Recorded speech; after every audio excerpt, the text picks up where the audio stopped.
श्रीरामचन्द्रं शरणं प्रपद्ये श्रीरामचन्द्रं शरणं प्रपद्ये कर्पूरगौरं करुणावतारं संसारसारं भुजगेन्द्रहारं सदा वसन्तं हृदयारविन्दं भवानी सहितं नमामि भवानी सहितं नमामि सीताराम चरण रति मोरे अनुदिन बढ़ई अनुग्रह तोरे दीन दयाल विरुद्ध समभारी रघुनाथ मम संकट वारी मंगल भवन मंगल हारी द्रवंश दशरथ अजिर बिहारी तुलसी बिलवा बाग में सींचत कर कुमिलार रहय भरोसे राम के परबस पर हरियार बंदौ तुलसी के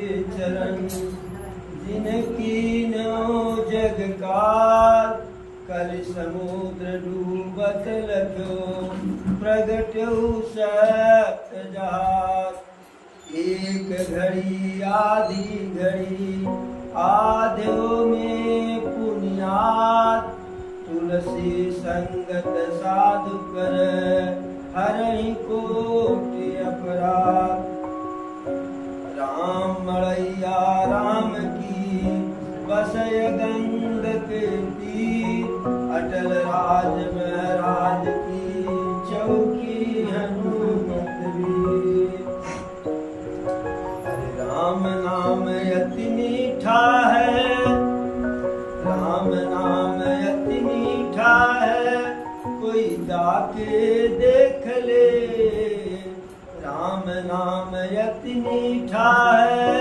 कोई गाके देख ले आ जाते हैं राम कोई बुला के देख ले आ जाते हैं राम कोई बुला के देख ले राम नाम अति मीठा है कोई गा के देख ले राम नाम अति मीठा है कोई गा के देख ले आ जाते हैं राम कोई बुला के देख ले आ जाते हैं राम कोई बुला के देख ले मन भगवान का मंदिर है यहाँ महल न जमने देना मन भगवान का मंदिर है यहाँ महल न जमने देना हीरा जन्मय मोल मिला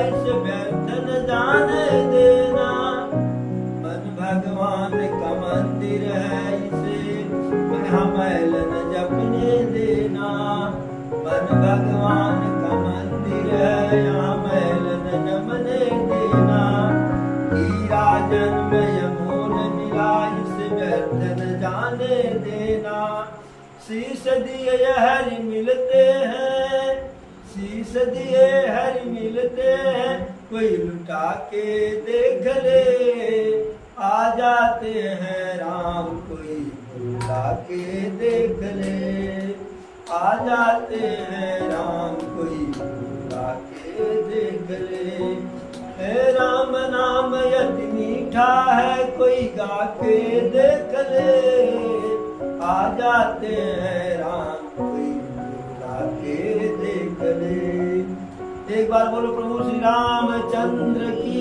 जय पवन सुत हनुमान की जय चारों भैयन की जय चारों मैयन की जय अपने अपने गुरु गोविंद की जय हर हर महादेव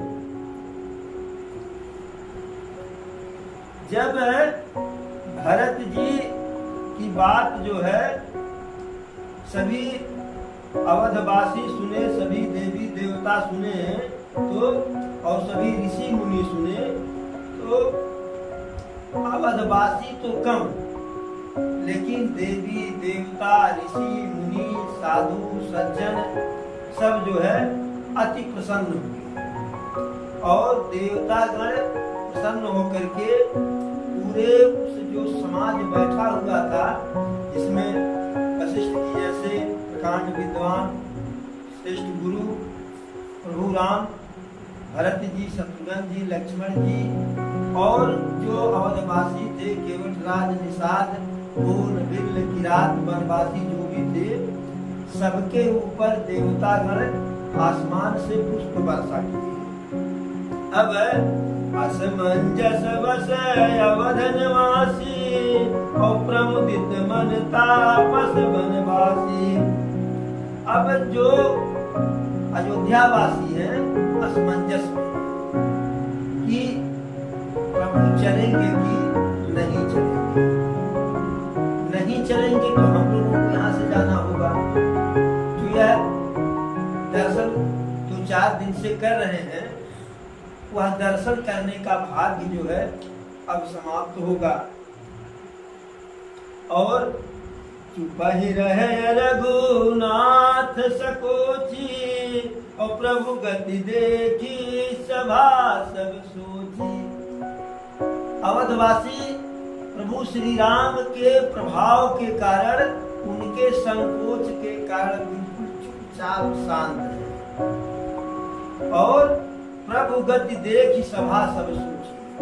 और जो वह समाज है प्रभु के गति को, प्रभु के विचार को देख करके सब सोच रहे हैं, चिंतन कर रहे हैं कि अब आगे क्या होगा।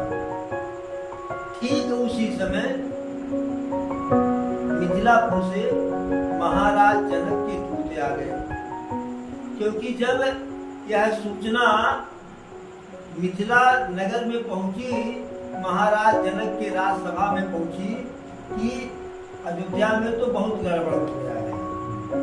ये हुआ कि अयोध्या में गड़बड़ क्या हो गया है। तो लोगों ने पहले हर राजा के, जैसे आज के समय में गुप्तचर होते हैं, ऐसे हर राजा अपने अपने गुप्तचर जो है अपने मित्र राजा के यहाँ भी रखते थे और शत्रु राजा के यहाँ भी रखते थे, क्योंकि कब मित्र राजा शत्रु बन जाए और कब कोई शत्रु हमारे ऊपर आक्रमण कर दे, हमारे विपरीत चला जाए। क्योंकि राजनीति में विश्वास की जो दीवार होती है यह बहुत कमजोर होती है। कब परिस्थितियां बदल जाए जो है यह नहीं कहा जा सकता है। और परिस्थिति बदलने पर जो चीज हमारे हित में है वही हमारे अहित में जाता है। उदाहरण के लिए अगर शरीर स्वस्थ है, तो दूध खाओ, दही खाओ, घी खाओ, तेल मसाला खाओ, बाजरे की रोटी खाओ, गेहूं की रोटी खाओ, जौ की रोटी खाओ, सब बढ़िया है। घी खाइए, दूध खाए, शरीर जो है। लेकिन जब वही शरीर बीमार हो जाती है, पीलिया हो जाए, शुगर हो जाए, तब वही भोजन जो शरीर को ताकत देती है वही भोजन शरीर को हानि। इसी प्रकार से जब तक परिस्थिति हमारे सापेक्ष है तब तक वह हमारे लिए हितकारी है। जैसे परिस्थिति हमारे विपरीत हुई तब तक जो है वह हमारे लिए अहितकारी हुई। कैसे? सूर्य की किरणों को देख करके जलाशय में कमल खिल जाता है, लेकिन जब उसी जलाशय का जल कम हो जाता है तो सूर्य के प्रकाश से कमल का फूल जो है मुरझा जाता है। तो राजा जनक के दूत अवधपुरी में भी थे। जब यहाँ का षड्यंत्र सब देखे तो यहाँ से दूत वहां गए और बताए कि वहां तो बड़ा गड़बड़ हो गया। जनक जी कहे भाई वहां गड़बड़ क्या हो गया? जहाँ जिस राज्य का राजा चक्रवर्ती नरेश दशरथ जैसा हो, धर्म धुरंधर हो, धर्म के अनुसार शासन करता हो और प्रभु के चरणों में जिनका अनुराग हो, वहां गड़बड़ हो क्या सकता है। तो लोगों ने कहा, दूत ने कहा जाकर के कि गड़बड़ हो गया है। राजा अपने वचन के चलते आपके बड़े वाले दामाद और तीसरे नंबर वाले दामाद और आपकी बड़ी बेटी तीनों को वनवास भेज दिए। ऐसा कैसे हो जाएगा? और क्या हुआ? तो कहे तीनों को वनवास भेज दिए और अपने स्वर्ग को चले गए। अब वहां से जनक जी पहले अयोध्या में फिर से दोबारा कि जा करके इसके पीछे सच्चाई क्या है। भरत का कहीं इसमें तो कोई रोल नहीं है, उनका तो कोई हाथ नहीं है।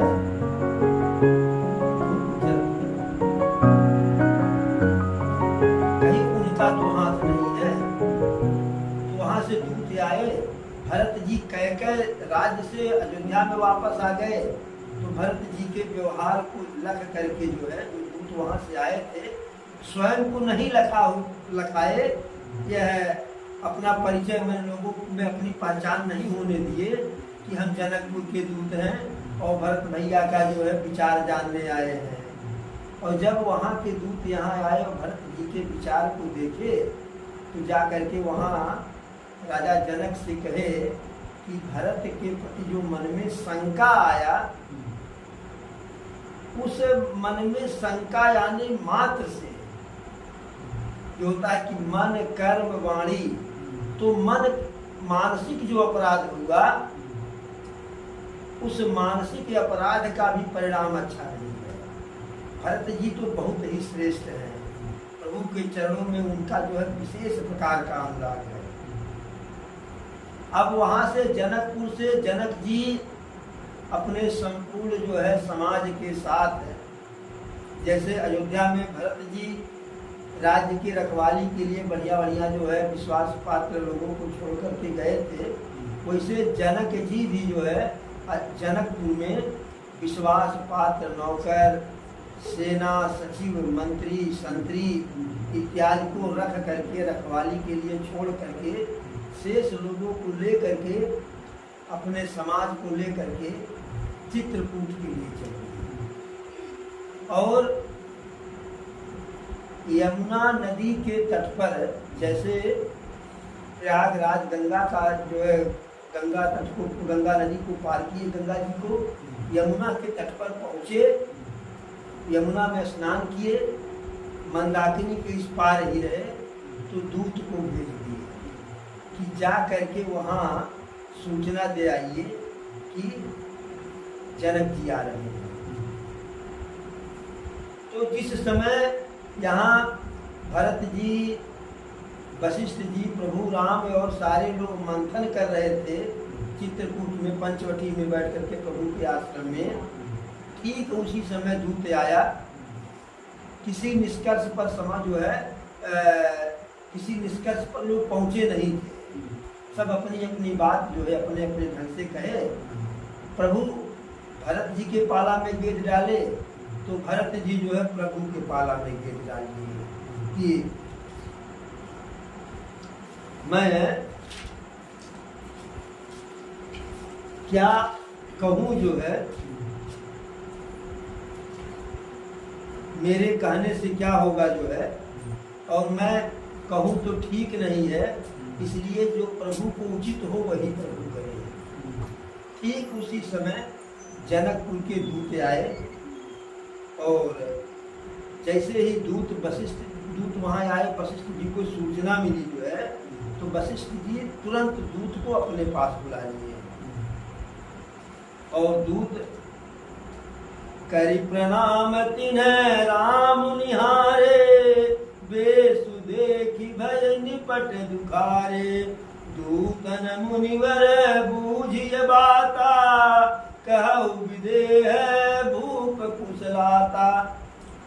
जैसे ही दूत को वशिष्ठ जी बुलाए, तो वह दूत वशिष्ठ जी को प्रणाम किए उनके चरणों में, प्रणाम करने के बाद तुरंत प्रभु राम को देखे, प्रभु राम के वेशभूषा को देखे और उनका वेशभूषा वनवासी का वेशभूषा, ऋषि मुनि का वेशभूषा देख करके दूत बहुत ही दुखी हुए।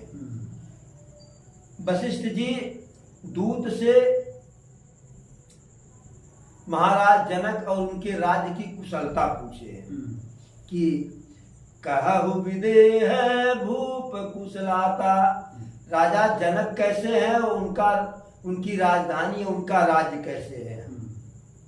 दूत जो है सुनी सकुचाई नाई महिमा था, और बोले चरबर जोर था, बूझई राउर सादर सोई कुशल हेतु सो, बूझई राउर सादर साई कुशल हेतु सो भयउ गोसाई।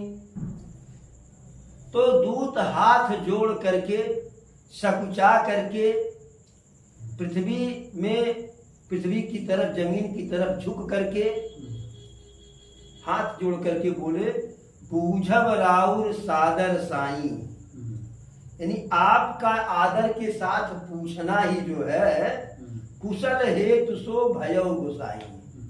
आप ससम्मान जनक जी और उनके राज्य और राजधानी राज परिवार के बारे में उनका हाल चाल पूछे, यही जो है सबसे बड़ा कुशलता का कारण है। और नहीं तो नाहित कौशल नाथ के साथ कुशल गई नाथ, मिथिला अवध विशेष ते जगु सब भयउ अनाथ। दूत कहते नहीं तो गुरुदेव महाराज दशरथ के साथ ही जब वह स्वर्ग को गए उसी समय सारी कुशलता जो है साथ छोड़ करके चली गई। खास करके अयोध्या और मिथिला की कुशलता जो है साथ छोड़ करके चली गई। कौशलपति गति सुनि जन कौरा, भे सब लोक शोक बस बौरा, यही देखे ते समय विदेहु, नाम सत्य अस लागन केहू। दूत कह रहा है कि महाराज दशरथ के जो है गति को, हाल को, समाचार को सुन करके, यानी उनके स्वर्ग जाने, उनके मृत्यु के समाचार को सुन करके भे सब लोक शोक बस बौरा, जनकपुरी ही नहीं सारा संसार जो है शोक ग्रसित हो गया।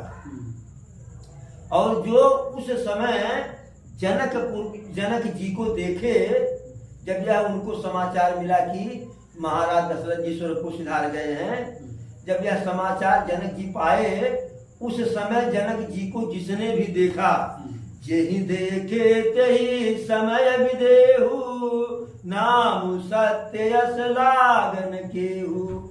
जिसने जनक जी को देखा उस समय उसे ऐसा लग रहा था कि इनका जो नाम विदेह है, यानी देह रहित अभिमान, देह रहित सुख दुख है, यह गलत है।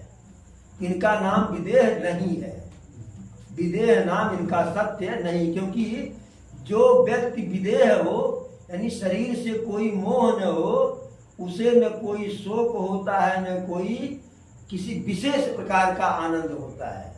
लेकिन जनक जी उस समय बिल्कुल जो है शोक से ग्रसित हो गए। रानी कुचाले सुनत नर पालहि, सूजन कछु जस मन बिनु ब्यालहि, भरत राज रघुवर बनवासु, भा मिथिले सही हृदय हरासु। दूत फिर कह रहा है रानी कुचाल सुनत नर पालहि। महाराज जनक जैसे ही रानी कैकेयी के कुटिलता को, कुटिल व्यवहार के बारे में जाने, सूझन कछु जस मन बिनु ब्यालहि, जैसे किसी मणि वाले सर्प का मणि जो है छीन लिया जाए तो वह बिल्कुल व्याकुल हो जाता है, उसे कुछ समझ में सूझता नहीं है, कभी इधर फंड मारता, कभी उधर फंड मारता, कभी इधर लौटता, कभी उधर लौटता, यानी विकल हो जाता है। उसी प्रकार जब अवध का समाचार जनक जी हमारे महाराज सुने तो बिल्कुल मल से रहित, मल विहीन भुजंग की तरह से उनकी गति हो गई। भरत राज रघुबर बनवासु, भा मिथिले सही हृदय हरासु। जब हमारे महाराज भरत जी के राजा बनने की बात और प्रभु राम के वनवास की बात सुने, कहानी सुने, तो उनके हृदय में विशेष प्रकार का कष्ट हुआ, ग्लानि हुई। नृप बूझय बुध सचिव समाजु, कहु विचार उचित कायाजु। समुझ न अवध असमंजस दो, चलिए कि रहे न कह कछु को। तो दूत कह रहा है कि उस समय हमारे महाराज अपने यहाँ अपने राजसभा के विद्वान ऋषि मुनि मंत्री सचिव अमात्य जो छोटे छोटे राजा थे, सबसे विचार किए कि इस समय क्या करना उचित है। समुझ अवध असमंजस आजू, तो अयोध्या की दशा को सुन करके समझ करके जो है, चलिए कि रहे न कह कछुकाऊ, यानी उस समाज में जो भी थे वह यह निर्णय नहीं कर पा रहे थे कि अयोध्यापुरी में चलना चाहिए कि अयोध्यापुरी में नहीं चलना चाहिए। चलना चाहिए क्योंकि रिश्ता लगा हुआ है, और रिश्तेदारी में कहीं कोई बात ऊंच नीच हो तो रिश्तेदार का पहला कर्तव्य होता है वहां पहुंच करके जो है उनके दुख की घड़ी में उनके दुख में खड़ा हो। तो इस हिसाब से चलना चाहिए। लेकिन दूसरे हिसाब से कि बात भाई भाई के बीच में है, बात भाई भाई के बीच में है, तो भाई भाई के बीच में तीसरा जो है बिना बुलाए तीसरे को जाना नहीं चाहिए, इसलिए नहीं जाना चाहिए। अगर हम जाते हैं तो इसका तात्पर्य समाज में यही होगा कि प्रभु राम का पक्ष लेकर के आए हैं, भरत जी को तकलीफ होगी, इसलिए नहीं जाना चाहिए। फिर नृपहि धीर धरे हृदय विचारी, पठे अवध चतुर चरचारी। बूझ भरत सती भाव कुभाऊ, आयहु बेगीन होई लखाऊ। तो दूत कहता है कि थोड़े देर के बाद, थोड़े समय के बाद जब हमारे महाराज जनक जी थोड़ा सा धीरज धरे, थोड़ा वो संभले अपने आप को, तब मन में विचार किए, और विचार क्या किए, पठे अवध चतुर चरचारी। तब हमारे महाराज अवधपुरी में बुद्धिमान विद्वान चालाक 4 अनुचर भेजे। उस अनुचर को भी दूत कह लीजिए। और किस लिए भेजे कि बूझ भरत सती भाव कुभाऊ, अवायहु बेगीन होई लखाऊ। वहां जाओ और भरत जी के मन में, उनके मन में सत्य भाव है कि असत्य भाव है, उनका विचार निर्मल है कि उनका भी विचार माता कैकेयी की तरह कुटिल है, इसे जान करके आओ और साथ ही जल्दी आओ। और एक सत्य और लगा दिए थे जनक जी,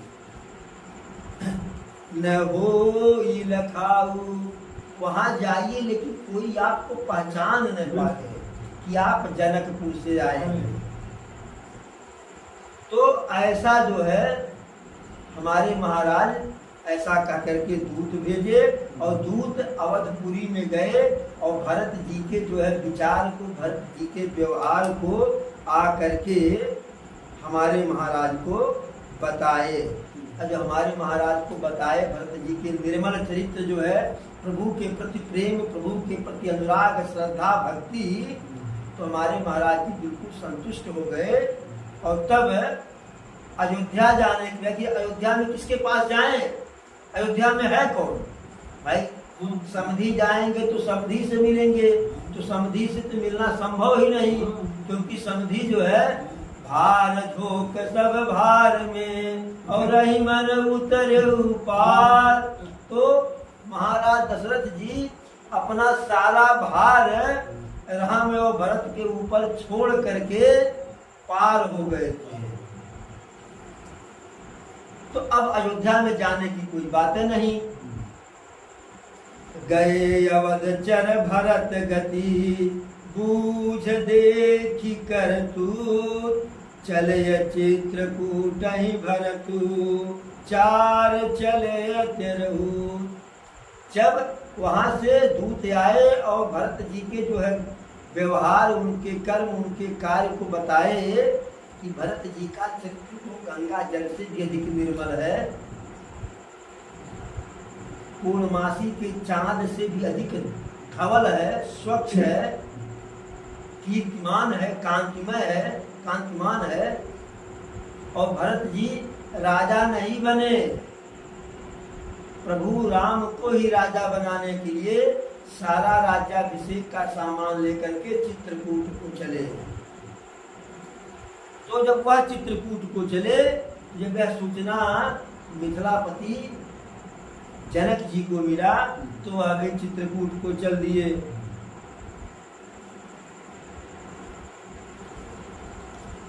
दूतन आई भरत कई करनी जनक समाज जथामति बरनी। सुनि गुर परिजन सचिव महीपति वे सब सोच सने विकलयत।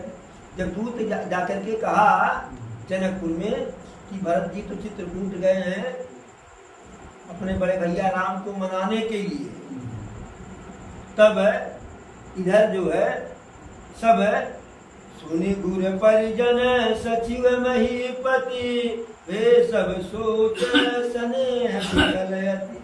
अब पहले तो ये कही सोच था कि प्रभु राम वन में है, अब दो दो सोच हो गया कि राम को तो दशरथ जी वन में भेज ही दिए हैं और अब भरत भी अयोध्या में रहने को तैयार नहीं है, अर्थात अयोध्या वीरान होने वाली है। तो डबल जो है शोक हो गया, दोहरा।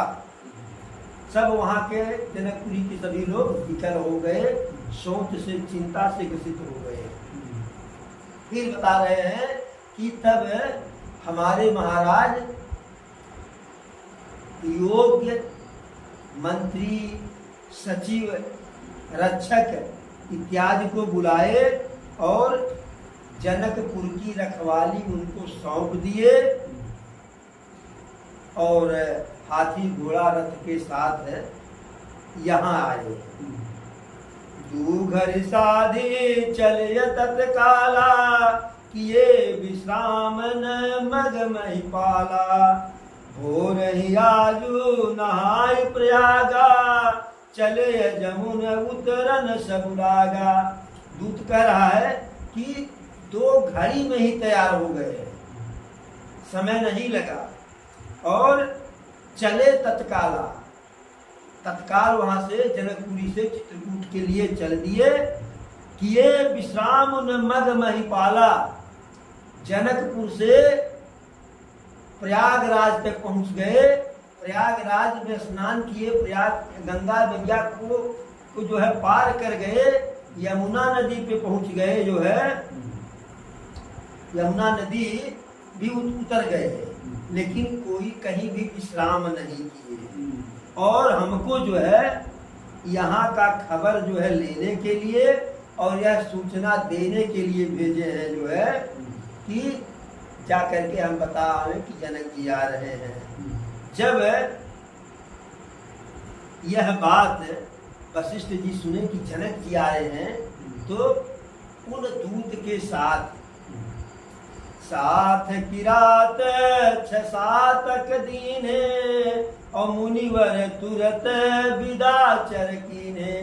जो दूत जनक जी भेजे थे, उस दूत के साथ गुरु वशिष्ठ जी, गुरुदेव वशिष्ठ जी जो है 6-7 योग्य कोल किरात को लगा दिए कि भैया आप लोग इनके साथ जाइए। तो आज आने को तो आ गए, लेकिन यहाँ की स्थिति को देख करके जो है इनका मन स्थिर नहीं है, बुद्धि इनकी काम नहीं कर रही है, और इनको सीधे यहाँ से लेकर के अच्छे वाले रास्ता से ले जाइए यमुना नदी के तट पर, वहाँ महाराज जी मिलेंगे, उनको लिवा करके आना।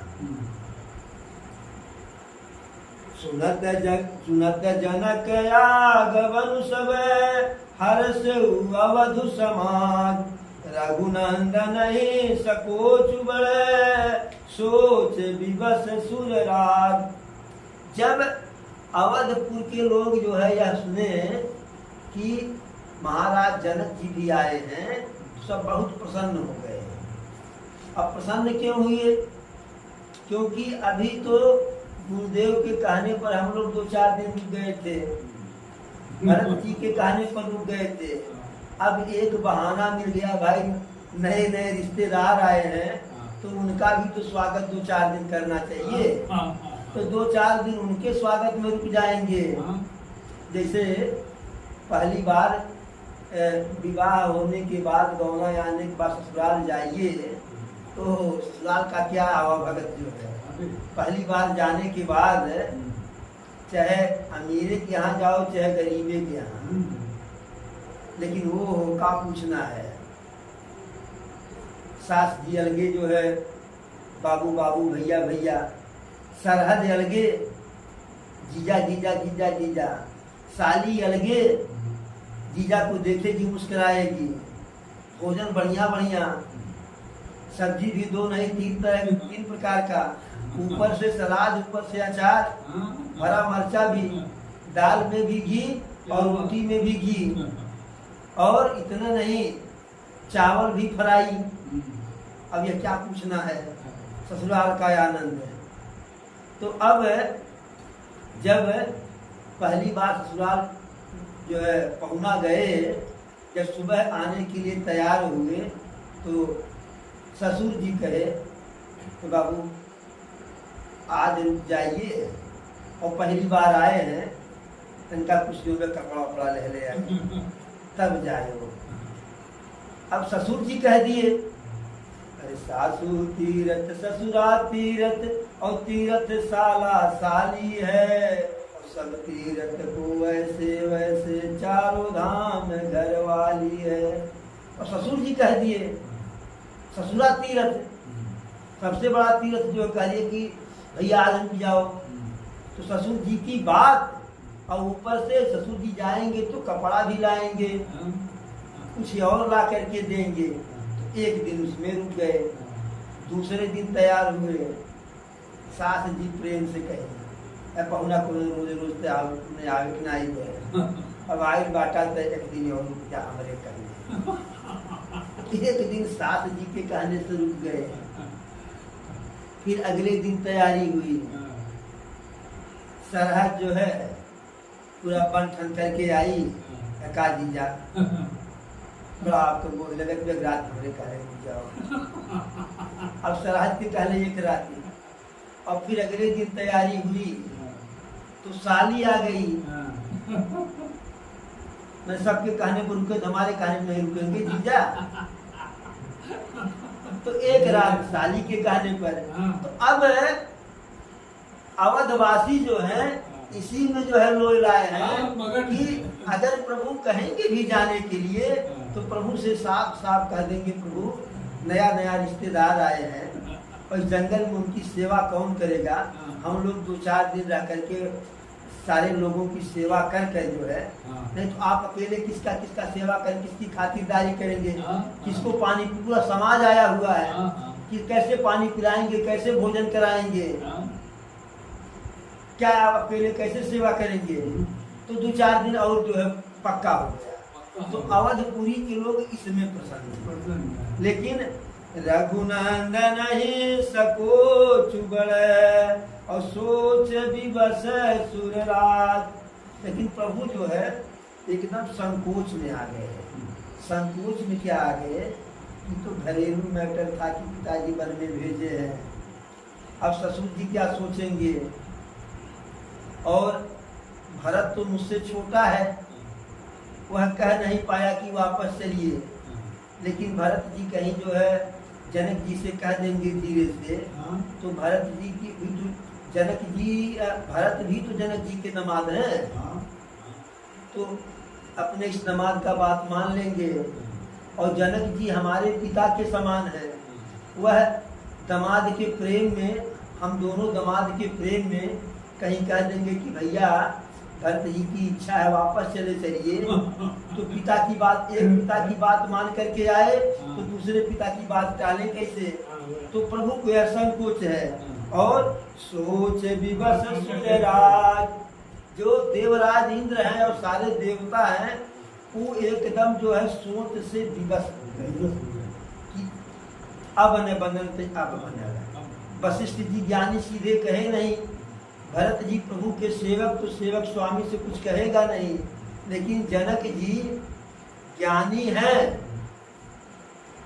सब कुछ हैं, लेकिन ससुर हैं, एक बिटिया का बाप है। तो बेटी का बाप जो है कि नहीं चाहेगा कि हमारी बेटी और हमारा दामाद जंगल में डर जनक जी पक्का है, कह देंगे भैया वापस हो जाओ।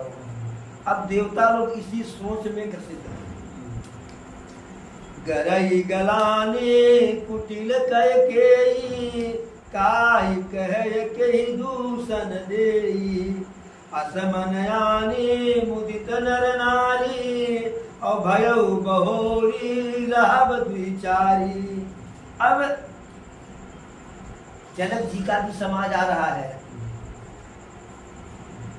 अब माता कैकेयी जो है मन ही मन जो है पश्चाताप में जो है गल रही है। अब वह किससे कहें और किसको दोष दें? सभी लोग दोष नहीं को देंगे। अब उनको कहने के लिए नहीं है कुछ जो है कि बाबू हमारा नाय कुछ कह रहे, सब मंथरा की, क्योंकि मंथरा का उसमें क्या रोल है? भाई मंथरा के कहने से तो दशरथ जी वरदान दिए नहीं, मंथरा के कहने से प्रभु बन को आए नहीं, यानी सीधे कैकेयी को लग रहा है कि सारा दोष हमारा ही है। तो कैकेयी गल रही है सोच में, लेकिन सारा अवध समाज भयउ बहोरी रहब दिनचारी, अब फिर से 2-4 दिन रहेंगे। जनक जी आ रहे हैं, उनके बहाने फिर से कम 4 दिन का जो है वह स्टेशन बढ़ गया। यही प्रकार गत बासर सो प्रात नहान लाग सबको, करिमा जन पूजहि नर नारी, गणप गौरी त्रिपुरारी तमारी। इस प्रकार से सभी लोग जो है उस दिन जो है मैंने व्यतीत किए, रात्रि व्यतीत किए। प्रात नहान लाग सबको, जैसे रात्रि बीती बड़े सवेरे सभी लोग स्नान करने लगे। और करिमज्जन पूजहि नर नारी, स्नान करने के बाद अवधपुरी के सभी नर नारी जो है पूजा करने किसकी? गणप गौरी त्रिपुरारी तमारी, भगवान गणेश जी की, महादेव जी की, माता गौरी जी की और तमारी माने सूर्य भगवान की पूजा करने लगी। गणेश जी की पूजा सिद्धि बदन गज बदन विनायक, और कृपा सिंधु सुंदर सबलायक। क्योंकि गणेश जी रिद्धि सिद्धि के दाता हैं, इसीलिए प्रथम पूजा उन्हीं की होती है। कोई भी अनुष्ठान हो, कोई भी मैंने बड़ा से बड़ा कथा हो, भागवत हो, सबसे पहले पूजा गणेश जी की। और गणेश जी की माता होने के कारण जो है गणेश जी के साथ ही जो है माता गौरी की पूजा होती है। तब भोले बाबा कहीं आते हैं, तब कोई दूसरे देवता बाद में आते हैं। तो सर्वप्रथम है जब अवधवासी स्नान किए प्रातःकाल मंदाकिनी नदी में, तो गणेश जी की पूजा किए, माता गौरी की पूजा किए, भगवान भोलेनाथ की पूजा किए। गणेश जी की पूजा इसलिए की रिद्धि सिद्धि के दाता हैं, माता गौरी की पूजा इसलिए की कि सबके मन की बात जानती हैं, सीता जी को वरदान दी हैं, और भोलेनाथ की पूजा इसलिए किए कि मेट ही कठिन कुअंक भाल के।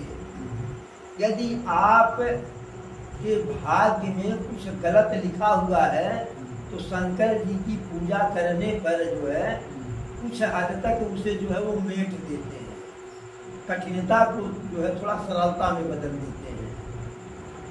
जैसे जब काकभुसुंडी को जो है श्राप दिए शंकर जी स्वयं में कि अजगर हो गया, कई जन्म जन्मा, तो जब काकभुसुंडी के गुरु जी शंकर जी की पूजा करने लगे, काकभुसुंडी का श्राप जो है समाप्त करने के लिए नमामि समीशान निर्माण रूपम विभुम व्याप्तम ब्रह्म वेदम स्वरूपम निजम निर्गुणम निर्विकल्पम निरीहम चिदाकाशमाकाशवासम भजेहम जो है रुद्राष्टक करने लगे, तो शंकर जी तत्काल श्राप दिए थे, तत्काल उस श्राप को जो है दूसरे रूप में बदल दिए कि जब श्राप दे दिए हैं कि अजगर हो जा, और श्राप दिए क्यों शंकर जी? शंकर जी के मंदिर में काकभुसुंडी के गुरु जी पुजारी थे, और काकभुसुंडी जो है शूद्र जन्म काल में पैदा हुए थे, लेकिन ब्राह्मण का रूप धारण करके वहाँ गुरु के पास गए, और गुरु इनको जो है बहुत कायदे से इनका पालन पोषण के इनको सिखा रहे थे। लेकिन काकभुसुंडी क्योंकि शूद्र थे ही जो है वो जितना निर्मल था नहीं, तो शंकर के अलावा सबका अपमान करते थे, विष्णु जी का अपमान करते थे, गुरु का अपमान, गुरु के आने पर खड़ा नहीं होते थे।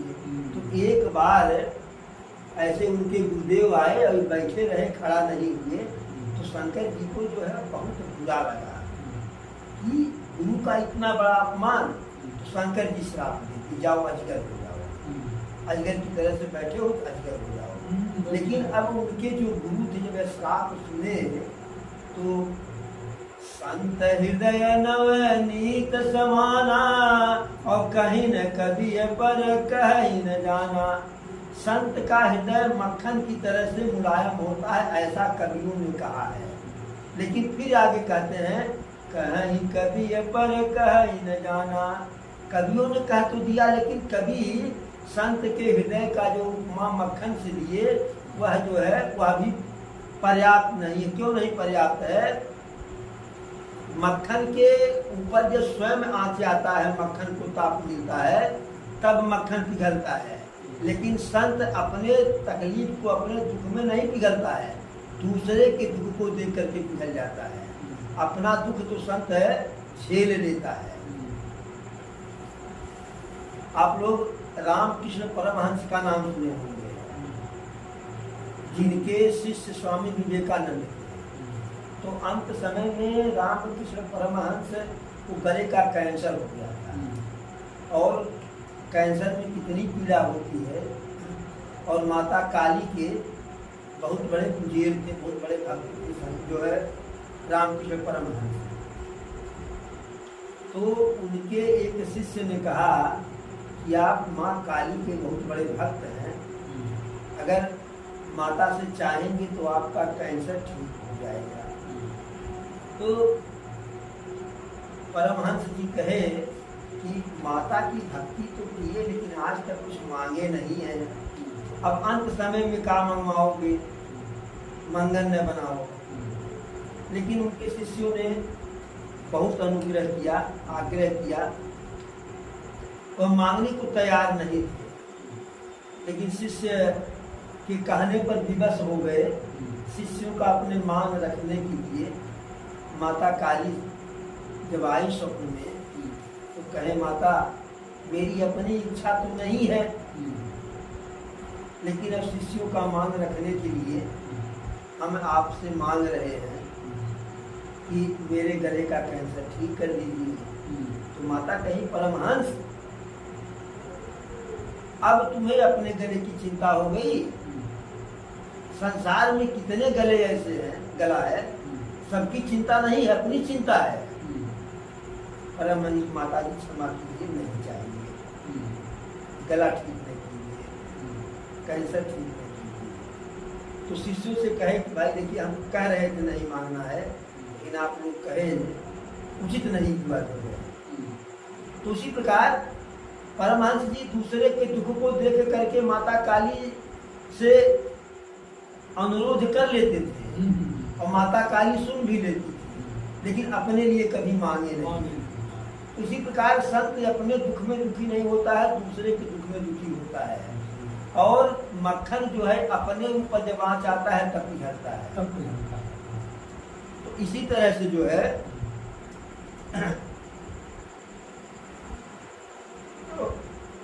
जो काकभुसुंडी के गुरु जी थे वह अपना अपमान, उनको अपमान नहीं लगा, लेकिन जब शिष्य को श्राप मिल गया तो तुरंत वही शंकर जी के मंदिर पे शिवलिंग के सामने बैठ करके रुद्राष्टक का जाप करने लगे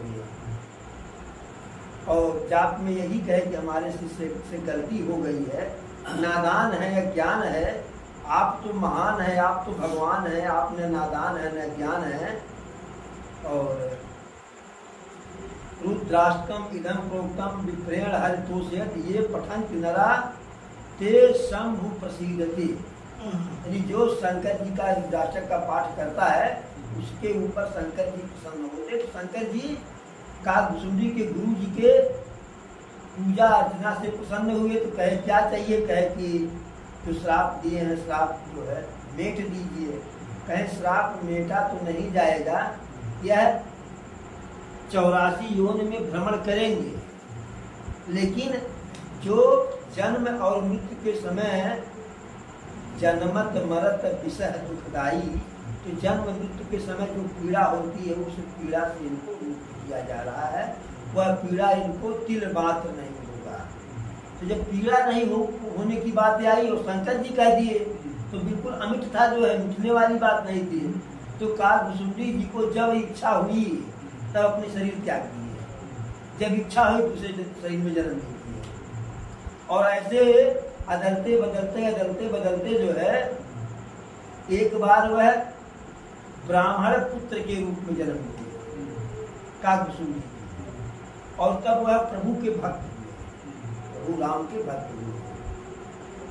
और जहाँ भी जाते थे तो प्रभु राम के सगुण रूप की चर्चा लोगों से सुनना चाहते थे।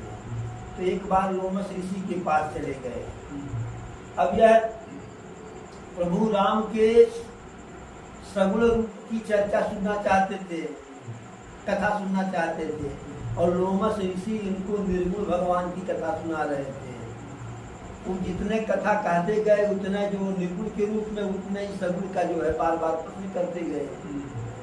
तो लोमस ऋषि को क्रोध आया, कहे कौआ की तरह से बहुत चालाकी कर रहे हो तो जाओ कौआ बन जाओ। तो उसी समय काकभुसुंडी जी अपना मानव शरीर त्याग किए और कौआ के शरीर में पैदा हुए। और जब कौआ के शरीर में पैदा हुए तो अयोध्या में पैदा हुए और प्रभु के साथ खेले कूदे सब कुछ किए। प्रभु जब रोटी खाते थे एक देते थे तो उसको लेकर के भग जाते थे। प्रभु चावल खाते थे, छोड़ते थे, छींटते थे, काकभुसुंडी जी उसे खाते थे। ऐसे ऐसे जो है और शंकर जी के द्वारा जो है काकभुसुंडी को राम कथा का ज्ञान हुआ। तो इस प्रकार से लोग शंकर जी की पूजा किए कि अगर शंकर जी चाहेंगे तो जो काल की गति चल उसको बदल देंगे। सूर्य भगवान की पूजा, तमारी माने सूर्य होता है, सूर्य भगवान की पूजा किए कि और कुछ हो या न हो, अगर सूर्य भगवान चाहेंगे जो है तो जैसे प्रभु के जन्म के समय 1 महीने का दिन कर दिए थे, मास दिवस कर दिवस भा और मरम न जानई कोई, रथ समेत रवि था क्यों और निशा कवन विधि हो।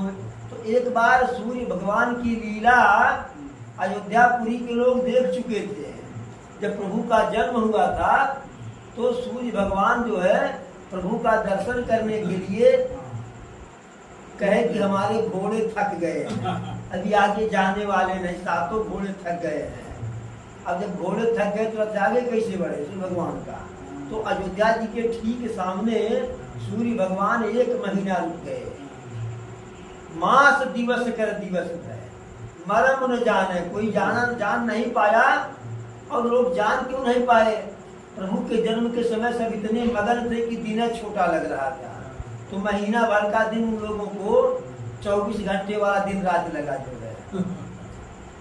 और सूर्य भगवान वहां मैंने 30 दिन रुके रह गए, रात्रि ही नहीं हुई 30 दिन तक, कि 7वें दिन जाकर के रात्रि